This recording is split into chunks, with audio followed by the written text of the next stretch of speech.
What you hear is the sound of the arterial inflow or the blood flow going into the hemorrhoid. So with THD, we try to find that hemorrhoid and tie it off after we've lifted it up. So I've placed the first stitch now, and you can no longer hear the artery pulsating because it's been effectively ligated or tied off, and the blood flow has been occluded. The next step will be then to simply do what we call the PEXI portion of the procedure, whereby we lift the hemorrhoid up and put it back to where it began so that the patients no longer experience prolapse or a falling out of the hemorrhoid. In order to do that, I'm going to remove the roof or the channel. Now I can directly see the hemorrhoid, and I'm going to sew it back into its position where it began. This requires approximately 4 to 6 stitches, and at the conclusion of the placing of the stitches, I'll be able then to tie the stitches and effectively pull the tissue back inside. That completes the first one. We simply put the instrumentation back together and go on to the next hemorrhoidal group.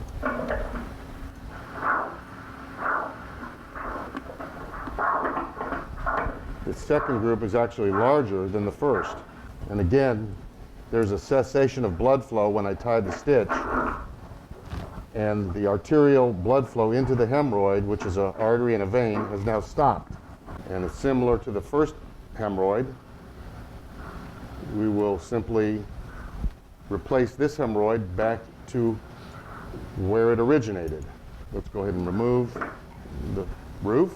It's always interesting that the room becomes very quiet after the blood has stopped flowing to the hemorrhoid, as opposed to the loud whooshing sound that you hear while the blood is flowing into the hemorrhoid. The theory behind this procedure is that the technology allows us to place our stitches in precise locations to simply occlude the blood flow without taking extra tissue. Our results to date have been very good.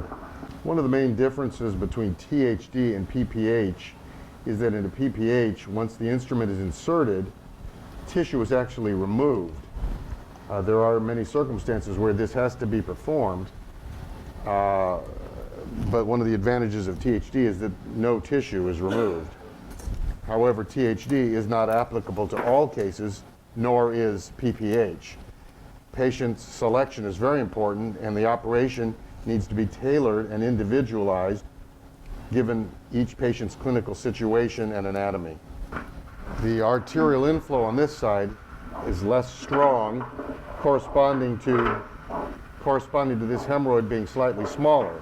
The THD, because each area is treated separately, takes a little bit longer than the PPH. Again, it's just the nature of the procedure and not a benefit or a lack of benefit. And again, each procedure is performed individualizing it to the patient. However, the issue is not necessarily speed. The issue is adequacy of the operation.